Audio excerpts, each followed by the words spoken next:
Optical system consists of an image sensor that recognizes an image via multiple lenses. It has a structure in which focus has been changing whenever varying the distance between lenses and image sensor driven by the electric motor.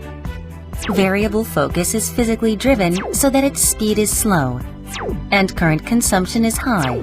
Therefore, its lifetime is short.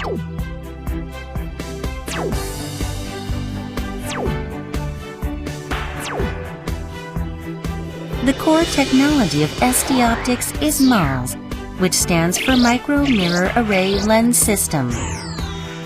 It is a reflective type lens fabricated on a semiconductor wafer. MOLS is finally produced after reflective coating process. It will be controlled by the optical design data applying to MOLS. It consists of mirror sizes of 100 micrometer. Each mirror has been designed to be 2-axis rotation and 1-axis translation. SD Optics has unique actuator technology of each mirror driving on the bottom.